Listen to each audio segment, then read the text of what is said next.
everyone, and welcome back to the Just Sayin' Show. I hope you are all having a wonderful day, and thank you for listening. Today's episode is all about my quick weekend escape to Atlanta, Georgia. A trip that started with a simple thought. Wait, the Golden Girls Kitchen pop-up is in Atlanta? Well, I guess I'm going to Atlanta. I am a huge Golden Girls fan and have been watching since I was a kid. It's my comfort show and never disappoints.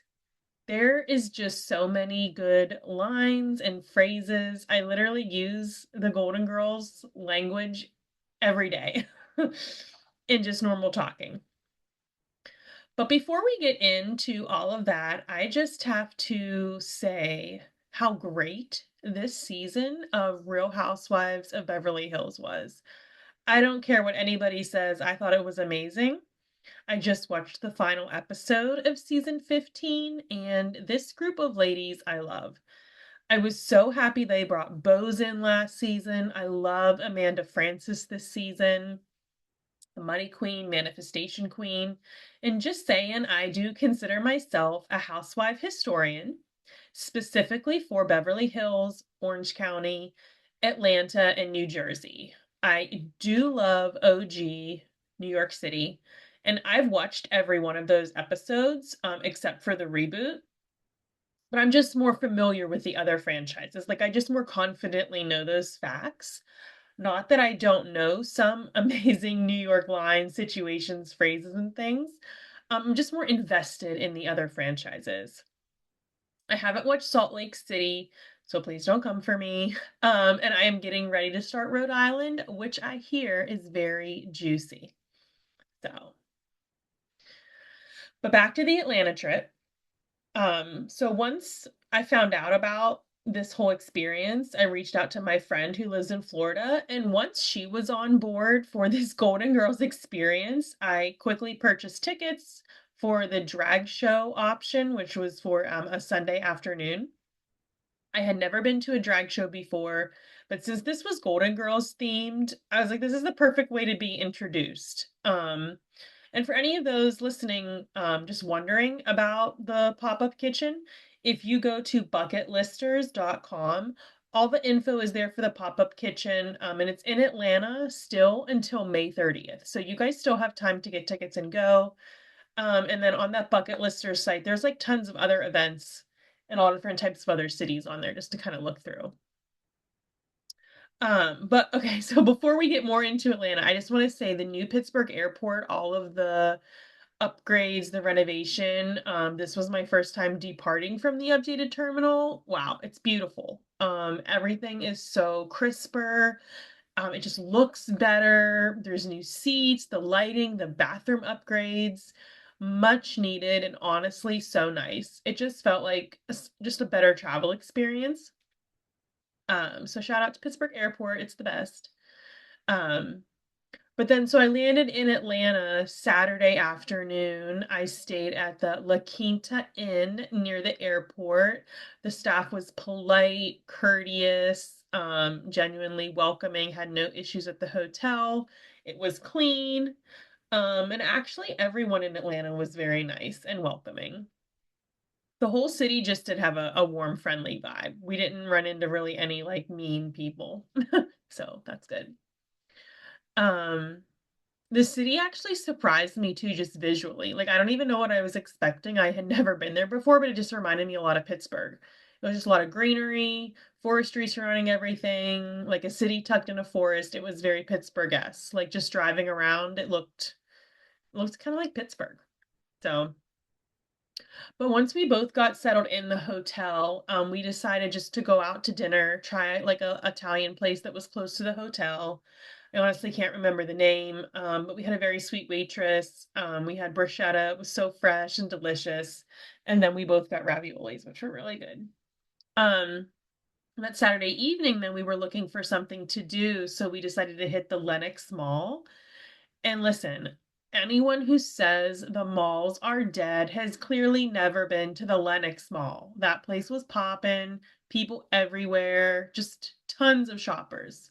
Like OG Westmoreland Mall 1998. Like Black Friday. It was like crazy. Um, there was just people everywhere. It had valet parking. I had never seen that. I was like very fancy, but there was tons of designer stores like Gucci, Fendi, like high-end designers. So very fancy. And I'm just walking around like 5 minutes later. I want to buy everything. It was dangerous. There's so many cool stores there that are not in Pittsburgh. So after we got done shopping, we kind of closed down the mall. And even just closing down the mall, I think it was like 8 o'clock, or even maybe 9 o'clock, it was still busy. Like there was tons of people outside looking to get rides. So we were just looking for ice cream and then we ended up at Handles. So good. Everyone there was so sweet and nice. They were super busy. But the line went quick. It was just the perfect sweet little ending to the night. I went full child mode and got the Cookie Monster blue ice cream. It had like cookie pieces and Oreos and it was so good. So, Sunday was the big event. The whole reason this trip was planned, the Golden Girls kitchen pop-up. And not only that, it was a drag show. So my first time seeing that live. Like I don't even know where to begin. Um, we basically get there and we had to wait a little bit to be seated, which is fine. So I was checking out the decor and this they have a little shop as well, and I was taking pictures and doing videos and it was really cool. It was interesting. And like they started the show kind of before we got seated. So that was okay, but they bounced around a room. So like the first room was the kitchen where we got to sit in. And then there was like a Rusty Anchor themed room with Blanche's bedroom. And then there was another room in the back that was the living room staged area with more seating. So we were in the kitchen area and it was really cool. There it was just I don't even yeah, I have a video posted on my social media. You guys can just go check that out, but that was the experience. The food I will say was not good. Like I obviously didn't go for the food, but the food was pretty bad. And I don't mean to shame anyone working at that kitchen or it just wasn't good. Like even we went to order something for an appetizer and the waiter was like, those are not good. And like me and my friend looked at each other and we're like, okay, we trust you. That's pretty honest. So it was just a fun experience. I got a mug. I got like a Christmas stocking. Um, what else? I got a t-shirt. So it was just really cool. I don't even they were just like running around doing like little dances, like dancing to some show tunes. Um, you could get pictures with them on Blanche's bed. They were like, I don't know. I've never, yeah, put money in someone's body area, so that was just it was just interesting. So, but after that was over, so that was like an hour and a half experience. It was like we have this rest of this day. What are we gonna do? And like where the Golden Girls was it's called Pullman Yards in Atlanta. On the other side of it, there was a serial killer exhibit. And so my friend and I were like, okay, like, what is this? So my friend and I decided to get tickets for the serial killer exhibit. And this was heavy. It really took a lot out of me emotionally, had me feeling so drained. But we truly really had no idea what to expect before we went in. We were just both excited we had another person who would be down to do something like this together. So we were just like all in. And we were looking for something else to do. It was right there. It was just like a short 20-minute drive from our hotel. So we could like go back and freshen up and then come back. So, um, yeah, we were just like, we have to do it. There were 40 rooms of different like facts. They had posters on the wall of all different like they kind of grouped some serial killer types together and then like some serial killers, the more prolific, more well known. Um, some of them got their own whole room. So there were like just different facts everywhere. There were displays, like sometimes there was a mannequin. There was lots of letters written, from the serial killers to people, people writing letters to them. Um, it was just like real intense curiosity, very morbid stuff, but like I wanted to look. Um, I don't know about you guys, but I would just say just the newer generations have a genuine intrigue for psychology, forensic science, and just a true crime obsession. Literally, my millennial self loves a good true crime, something, a documentary. So I ask you guys, is true crime one of the most consumed genres in America? What do you think? So as we're going through these rooms, the fourth room, I got physically sick. Um, there was like in this room, I don't remember the killer or anything, but it was just like, and actually a lot of in the beginning were like serial killers even from like the 1800s, or even from the early 1900s. So this was really heavy stuff, and a lot of the types of scenes or murders they would commit were very gruesome and just was different back then. Um,